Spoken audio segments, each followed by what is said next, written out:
महाराज जी का संयम दिवस है। माता जी ने अपने भावों के माध्यम से अपनी भाव अंजलि उन पवित्र गुरु चरणों में अर्पित की। आचार्य महावीर कीर्ति महाराज जी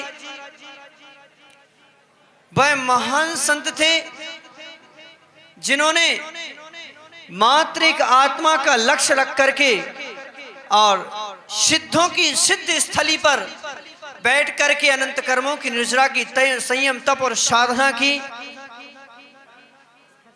वह साक्षात इस धरा पर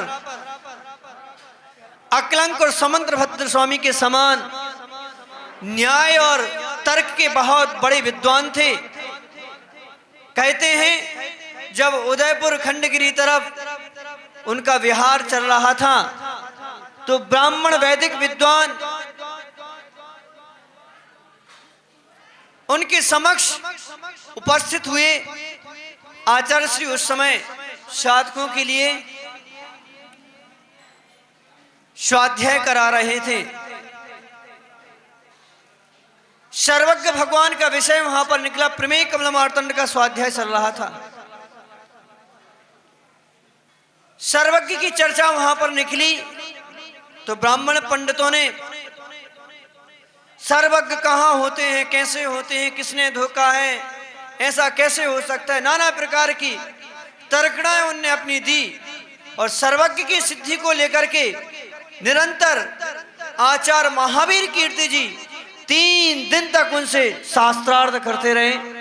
ऐसे आचार्य श्री महावीर कीर्ति महाराज जी,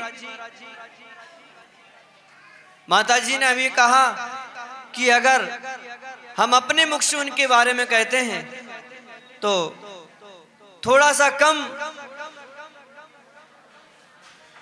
उनके जीवन से आभासित होता है, पर जो उनके पट्ट पर बैठे हैं अगर वो उनकी महिमा को कहते हैं तो हमारी आसपास का एक प्रसंग है।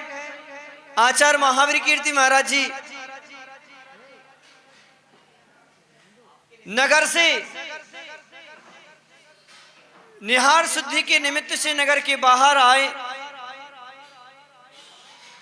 शुद्धि की केसरोंज का समय लगभग हो गया था। किसी को उन्हें सूचना नहीं की कि मुझे केसरोंज करना है। वह शुद्धि करने के लिए बाहर निकले, देखा एक शिला है। एक ही 2 श्रावक उनके साथ थे उस समय। शिला पर बैठ गए और सहजता से उन्होंने अपना केसरोंज प्रारंभ किया। भीषण गर्मी थी, केसरोंज संपन्न हुआ। श्रावकों ने निवेदन किया कि गुरुजी, गुरुदेव घर से घी लेकर आए क्या? आचार्य महावीर कीर्ति महाराज जी कुछ नहीं बोले।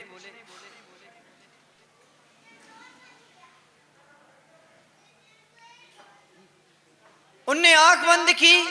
हो सकता है सिद्धों का स्मरण किया, सीमंदर स्वामी का स्मरण किया होगा, पंच परमेश्वर नमोकार मंत्र का स्मरण किया होगा। जो भी कुछ किया हो वो तो वही जानते हैं। पर श्रावक क्या देखते हैं कि उनके सिर पर घी जैसी धारा गिर रही। कहां से आ रही है किसी को पता नहीं है। घी जैसी धारा उनके मस्तिष्क पर गिर रही है। कौन गिरा रहा है भाई? बोलो संतरामपुर वासियों, सेठ जी हैं? कौन गिरा रहा है? बोलो कौन गिरा रहा है भाई? हैं? वहां बैठे श्रावकों ने दृश्य अपनी आंखों से देखा। वो तो सोचते ही रह गए।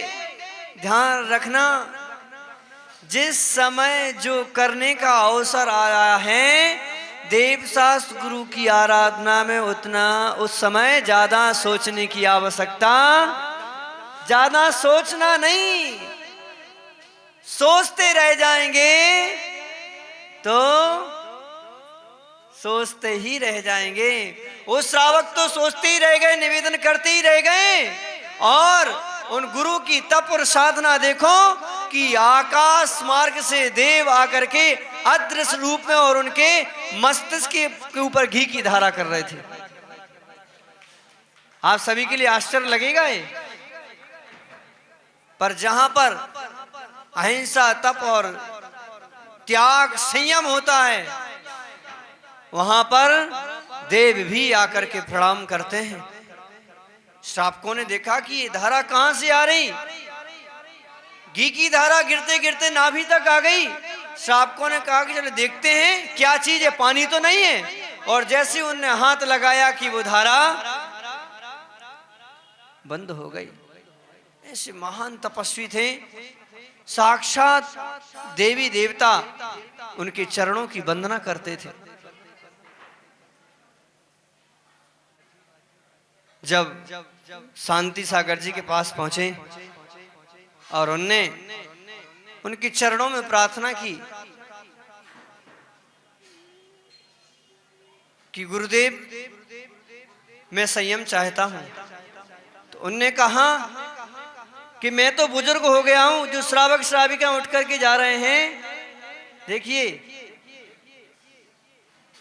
ध्यान रखना आज रविवार का दिन है और गुरु की सरस वाणी को सुन करके अगर आप जाओगे तो आपको नीरस भोजन ही मिलेगा।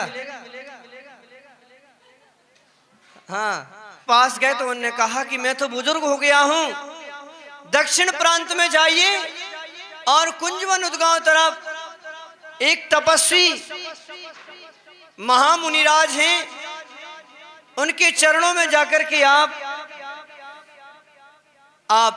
अपनी इच्छा को पूर्ण कर सकते हैं। और क्षुल्लक महावीर कीर्ति जी विहार करते हुए दक्षिण भारत में पहुंचे और सीधे उद्गांव कुंजवन में विराजित 7 दिन की तप और साधना करने वाले आचार्य महावीर कीर्ति के पास पहुंचे। पहुंचते ही उन्होंने उनके चरणों की वंदना की